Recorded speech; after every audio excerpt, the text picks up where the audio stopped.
My name is Haley. I am 32 years old and live in a small town on the outskirts of Austin, Texas. I used to believe that my marriage to Logan was the greatest blessing fate had given me. Logan is 5 years older than me, a successful man, the sales director of a growing tech company. He is handsome, charming, and always knows how to win people's hearts. At company parties or gatherings with friends, Logan is always the center of attention. Everyone's eyes are on him, while I fade into the background, a shadow beside my perfect husband. But that perfection only existed in the eyes of outsiders. At home, Logan was a different person. Every word he spoke was sweet as honey, but behind it were daggers aimed at my self-esteem. His control was invisible to outsiders because he never raised his voice or broke things. Instead, it was his light, offhand remarks that were the cruelest. "Haley, you know I could leave you any time I want," he laughed, as he said that in front of colleagues at a backyard party. Everyone burst out laughing, thinking it was just a harmless joke. I laughed along, but inside, I felt like someone was tightening a noose around me. My heart ached, but my face kept its forced smile. That wasn't the first time Logan had said it, and I knew it wouldn't be the last. When we first got married, Logan once said I looked lovely in my favorite red dress. But just a year later, when I wore it to a party with him, he glanced at me and said, "So bright red, are you trying to get attention? Don't you think that's a bit much?" After that night, that dress stayed buried in the corner of my closet. I never dared to wear it again. Day by day, I withdrew more into myself. I started canceling coffee dates with friends, and my phone conversations with my sister became rare. My whole life began to revolve around Logan and his moods. I learned to read his expression before I said anything, afraid that one wrong word would become the subject of his mockery at the next party. One night, after Logan had just showered and left his phone on the kitchen counter, the screen lit up with a message right in front of me. "Lunch today was so fun. You're definitely the one who makes me laugh the most at the office." It came from an unsaved number, but I knew it wasn't a friend of the same gender. I froze for a few seconds, my hands trembling, but when Logan came back, he just smirked, put his arm around my shoulders, and whispered in my ear, "Don't overthink it, just a colleague chatting for fun. You know you're the one I love most?" His voice was gentle, as if he had done nothing wrong. And I stayed silent. Logan never yelled, never slammed things. He didn't need to. One raised eyebrow, one offhand comment, or even a smirk was enough to make me feel small. Little by little, I began to doubt myself. Was I being too sensitive? Was I the one with the problem? But at night, lying on that wide, cold bed, I saw more clearly than anyone else. The one with the problem was Logan, and I had let him control my mind for far too long. Logan's company's year-end party was held at an upscale restaurant on the shore of Lake Austin. I still remember that night. The air was crisp, the lights shimmering on the water, and I wore a deep blue dress he once praised as elegant, modest. Logan brought me in, his hand tied around my waist, smiling as he said to his colleagues, "Here she is, the luckiest woman tonight, because she has me."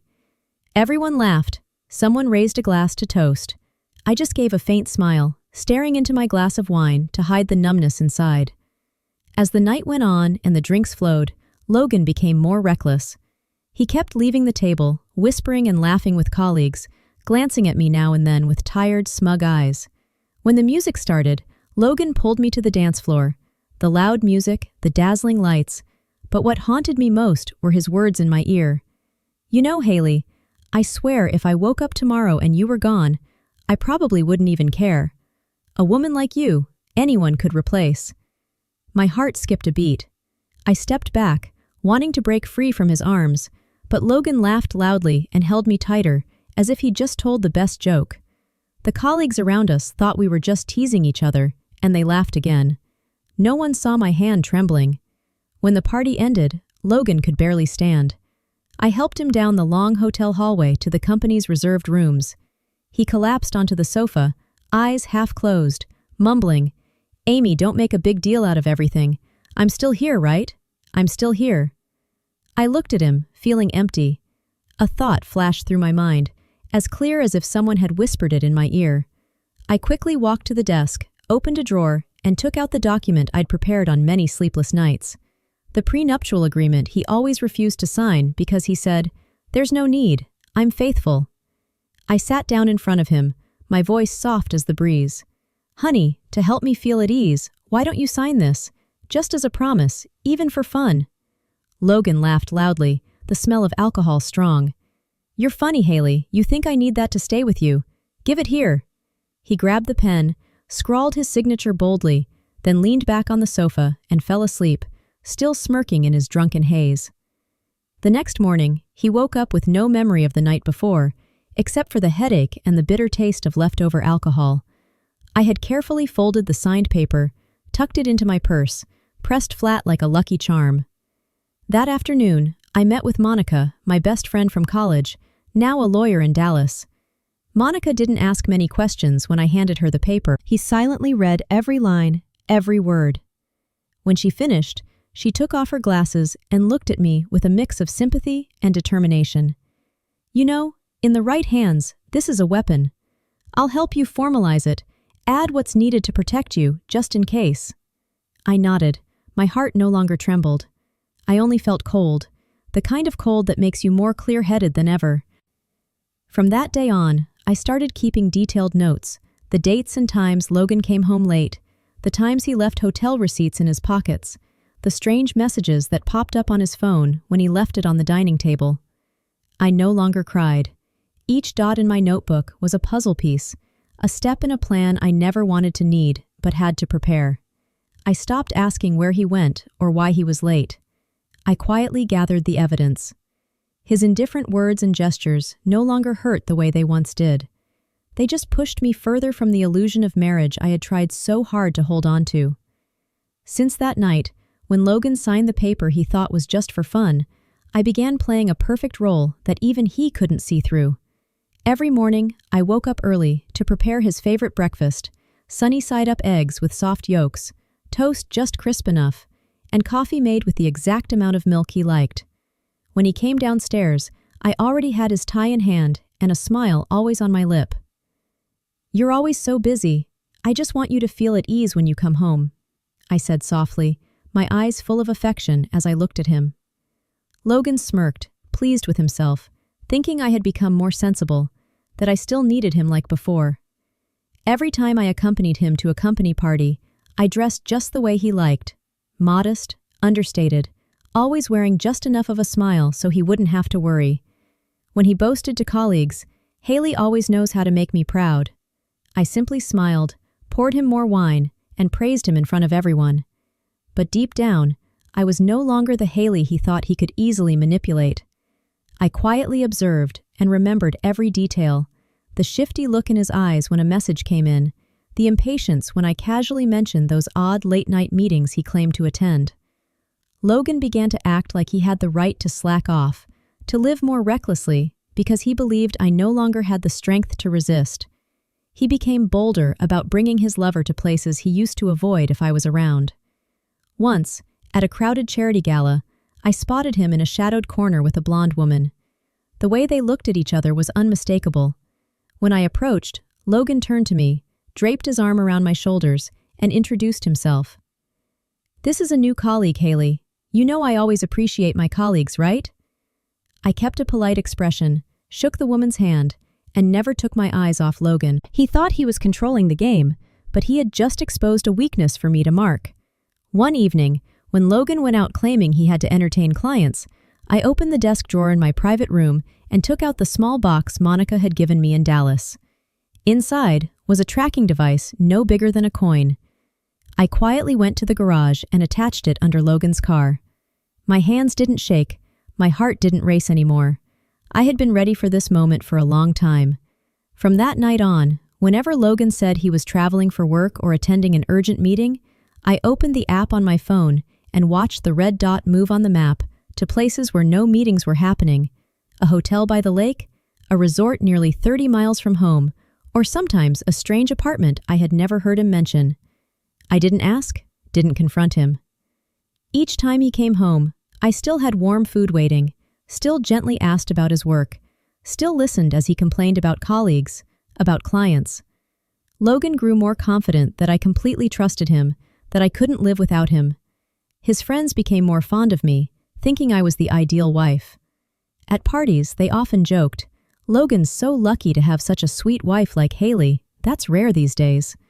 Logan would laugh loudly, put his arm around me, sometimes even kiss my forehead in front of everyone.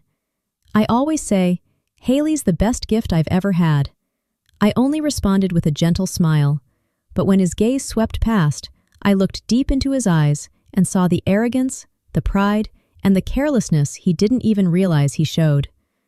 On nights when Logan came home late, I sat by the cold dinner table, noting in my notebook every detail, the date, the time, where he had been, the receipts he carelessly left in his pockets, sometimes carrying the scent of a strange perfume I had never smelled before. I didn't feel the pain anymore. Now, I felt like I was steadily gaining control of the game. Logan thought he was leading, but in reality, he was handing me the most crucial pieces one by one. One evening in mid-December, when the cold wind had crept into every street corner of Austin, I heard words I would never forget for the rest of my life. That day, our house hosted a small pre-Christmas gathering. Logan invited a few close friends over to drink and chat. I prepared the food, set everything up, then quietly stepped back into the kitchen to give them space. I was carrying a tray of drinks toward the living room when Logan's loud laughter and his best friend Troy's voice echoed from the study, the room they thought no one could hear them from. I paused in the hallway, my hand gripping the tray tightly, as Troy's voice came through, clear as day. "Logan, I bet you, this Christmas when you hand her the divorce papers, she'll cry her eyes out, beg you not to leave. Women, they're all weak and predictable." Glasses clinked, and then Logan's voice. "You're right. Haley's so weak, always buttering me up, cooking me meals, thinking that'll keep me. I just have to hand her the paper, and I guarantee the tears will fall like rain. And hey, I'll do it right before Christmas dinner, with everyone there, to make the show even better." My heart felt like it was being crushed, but I stood still, trying to balance the tray, my breath coming in short gasps. Troy burst out laughing. "Good one! Let me film it, capture that legendary moment. I bet our whole crew will replay it and laugh their heads off." Logan laughed too, drunk on alcohol and the illusion of power he thought he held. I stepped back, my back hitting the cold hallway wall. That chill didn't make me tremble. What froze me was seeing the true face of the man I once loved. I don't remember how I made it back to the kitchen. I just remember that when I set the tray down, my hands had stopped shaking. In my mind, a single beat echoed. It's time. That night, after the guests left, Logan lay passed out on the sofa. I stood by the window, looking out at the neighbors' Christmas lights blinking, as if reminding me of all the Christmases I had tried to preserve this happiness, all the nights I believed that if I was patient enough, Logan would be the good man he once was. That illusion now vanished like mist in the cold wind. The next day, I quietly began preparing more carefully. I gathered all the evidence I had collected, the tracker locations, the hotel receipts, the strange messages he carelessly let show, and the recordings of his contemptuous, insulting words. I organized them into a neat file, locked it in my desk drawer, and sent a copy to Monica through the secure email we had set up, just in case. Logan had no idea I had stayed up nights, drafting notes, marking every time he traveled for work, but was really meeting someone. He had no idea that each time he praised me in front of friends only strengthened my resolve. Because I knew behind that smile, he was preparing his final blow against me. In the days counting down to Christmas, Logan grew more smug. He ordered a new suit, preparing for the party with an unusually eager look on his face. He even joked with me in the kitchen. "This year I should probably give a speech to really surprise everyone, huh?" I looked up at him, warmth in my eyes. "What do you always know how to surprise people?" Logan laughed, kissed my forehead lightly, and grabbed his coat to go meet Troy. The moment the door closed, the smile on my face faded. I sat down on a chair, looking out the glass window where the season's first snowflakes were gently falling. Inside me, there was only one thing clearer than ever. I would not let myself become the main character in the ridiculous play that Logan and Troy had so carefully staged. That Christmas Eve, our little house glowed with lights, warm with the scent of baked goods and wine. Family from both sides filled the home, the air full of laughter, well wishes, and soft, familiar Christmas music. Logan, dressed in his crisp new suit, looked every bit the perfect husband, moving about to pour wine, offering drinks, and draping his arm around me whenever someone's gaze fell on us. I wore a pale blue dress, looking gentle and kind, just as Logan always wanted. I smiled at relatives, offered more cake, more drinks. Inside, my heart beat slow and steady, calm, as if I had memorized every step of this performance. When the main course was served, roast turkey with rosemary sauce, Logan tapped his wine glass lightly, his voice ringing out. "May I have a moment? I have a surprise gift for my dear Haley." Everyone clapped, excited. I looked at him, still smiling softly, but my eyes were as silent as stone. Logan pulled a plain white envelope from his jacket pocket. No ribbon, no card. He placed it in front of me, his eyes shining with the triumph of someone certain they had won. "Merry Christmas, my love," he said, voice sweet as sugar. I stared at the envelope for a few seconds, then slowly opened it. The table gradually fell silent as I took out the divorce papers already signed, the neat lines of text, the bright red notary stamp. They felt like a verdict on nearly 8 years of marriage. I looked up and met Logan's gaze, so full of anticipation, as if he were counting each tear I was about to shed. But I didn't cry. I kept my expression soft, making everyone believe I'd just been handed a sweet gift. I took a pen from my purse, signed decisively, neatly, and slid the envelope back toward Logan. "Thank you," I said softly, loud enough for everyone to hear. The room froze. Logan frowned briefly, puzzled by my calm. The crowd began to whisper, while Troy next to him shifted uneasily, his look at me a mix of curiosity and doubt. I didn't let the tension linger. I opened my purse and took out a small gift box wrapped in silver paper, tied with a perfect ribbon. I placed it right in front of Logan, my eyes never leaving his. "This is the Christmas gift I prepared for you," I said. Logan glanced at the box, then smirked, his voice mocking. "You're too sentimental, Haley. You think this'll move me?" But he opened it anyway, unable to resist his curiosity. Inside was a thick folder with a matte black leather cover.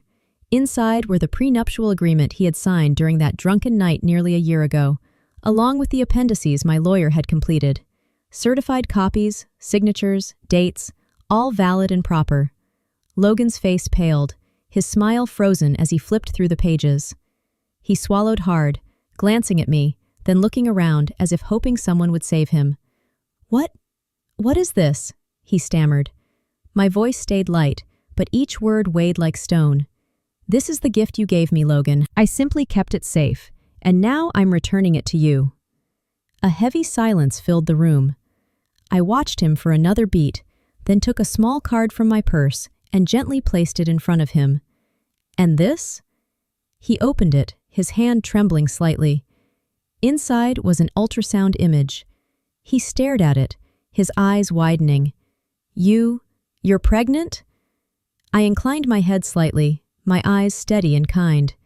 "Yes, 8 weeks. A truly special Christmas, don't you think?" Logan pushed his chair back, his face ghostly pale. Troy peeked at the image, his mouth opening and closing without a word. "Haley, are you trying to flip the whole game?" I tilted my head, looking at him calmly. "No, Logan, I'm not flipping anything. I just prepared. You're the one who thought this was a game." The table fell silent. Only the soft Christmas music playing from the corner and the frantic beating of Logan's heart that perhaps only he could hear clearly now. After that Christmas night, everything began to fall apart for Logan in ways he never saw coming. I remember so clearly the next morning when he sat motionless at the dining table. The prenuptial agreement he had signed in his drunken haze nearly a year before, lying in front of him. His face was pale, his eyes blank, staring into nothing, like someone waking from a nightmare. But this wasn't a dream, and there was no waking up to a different reality.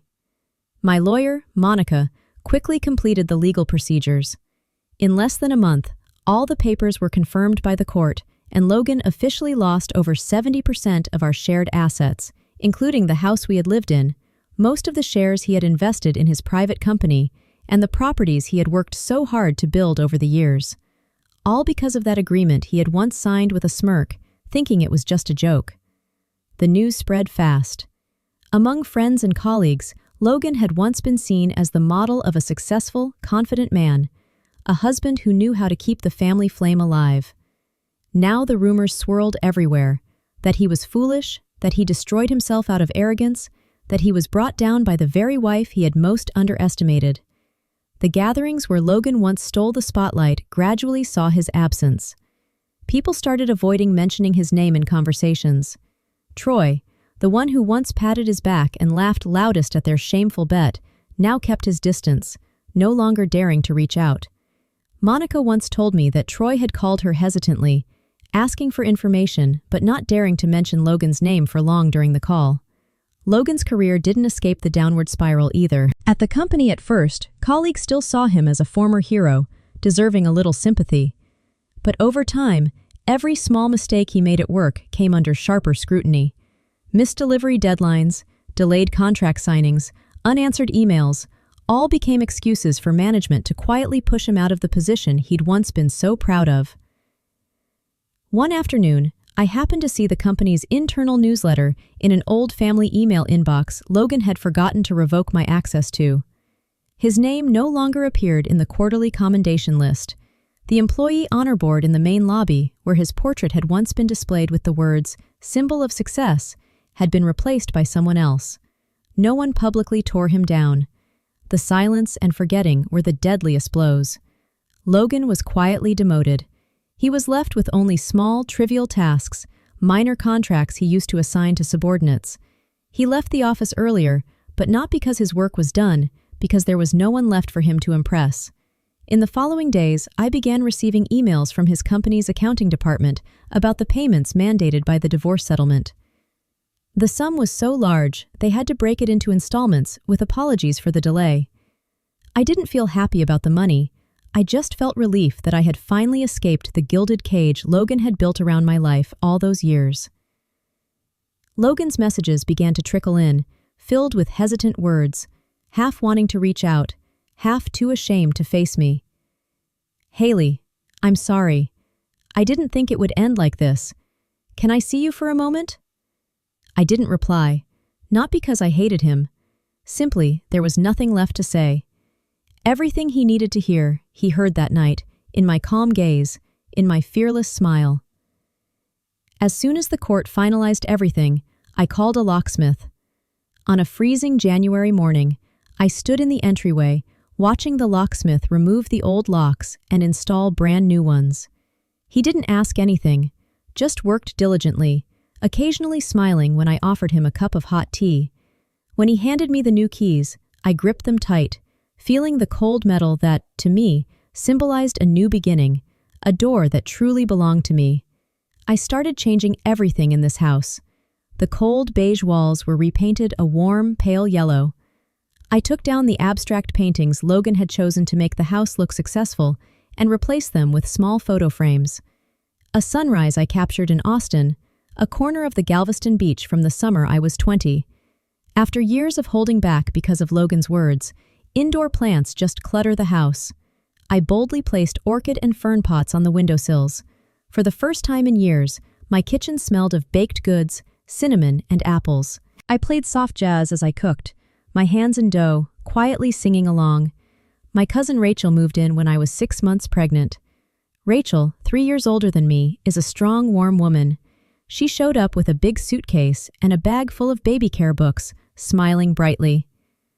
"Don't worry, I won't let you do this alone, and tonight I'm making you the best chicken soup in Austin." The house gradually filled with laughter. In the evenings, we assembled the crib, folded tiny baby clothes, and stuck glow-in-the-dark stars Rachel had bought onto the nursery walls. Monica occasionally stopped by with a pot of hot stew, a funny titled book like "Motherhood Isn't Scary," or simply to sit and listen to me, sipping tea and watching the cozy lights of the house. I began painting again. An old easel stood on the balcony, where I could feel the breeze and let my soul flow with the brush. The first painting was of a sunset by Lake Austin, a place where I had once sat crying during my darkest days. Now I painted it in the brightest colors. One afternoon, I walked to the nearby bakery to buy gingerbread cookies Rachel liked. Waiting at the crosswalk, I saw Logan from afar. He wore an old coat, no longer walking with his former pride. His face was gaunt, his stubble uneven, his eyes hollow from sleepless nights. He spoke into his phone, his voice sharp, then hung up, shoving the phone into his pocket, frustrated. He passed right by me without noticing, or maybe he did, but didn't have courage to look up. I stood there, watching his figure fade into the distance, no longer angry, no longer bitter, just a touch of sadness for a man who once had everything and lost it all by his own hand. I turned and continued down my path. My steps felt lighter than ever. The evening breeze carried the scent of baked goods from the nearby shop, reminding me of the cozy kitchen where Rachel and I would bake for our afternoon tea. Back home, I opened the door and took in the aroma of cinnamon, warm wood, and the faint scent of orchids. I set the bag of cookies on the table, looked around at my space, and for the first time in years, felt complete peace. The next Christmas morning came with bright sunshine, the air just crisp enough for me to wrap the scarf Rachel had given me. Our little house now truly felt warm, no longer a place where I had to struggle to keep up appearances for someone else. The tree Rachel and I had decorated together at the start of the month stood adorned with red ornaments and golden stars she had carefully cut out by hand. A soft twinkle of the lights reflected on the ceiling, reminding me that the old year was behind me and this new one was entirely mine. In the small high chair next to the table, my daughter, little Lena, babbling words not yet clear, her chubby hands tapping the tray, her golden hair shimmered in the morning light, her clear blue eyes wide with curiosity at the candle flickering on the table. Lena is my whole world now. Every time I look at her, my heart overflows with the pure, peaceful love I had been seeking in all the wrong places for so many years. That Christmas dinner had no lavish spread to show off, no hollow toasts or judging eyes, just Rachel, Monica, and two other close friends, the people who stood by me when I needed them most. We gathered around the table, the smell of gingerbread, cinnamon, and roast meat filling the room. Monica raised her glass. "Haley, this is your Christmas. The Christmas where you don't have to hold anything together anymore. Wishing you and Lena strength and happiness, always." I raised my glass with everyone, my gaze drifting to the window where the season's first snowflakes had just begun to fall. Laughter filled the room, light and genuine, no longer mixed with tension or pretense. Lena shook a toy that played music, then giggled when Rachel playfully made a face at the noise. My eyes rested on my daughter, then the simple, warm meal, as a surge of indescribable emotion filled me. Logan had believed he was the center of my world, that without him I would fall apart. But now, this moment proved everything. I am everything without him.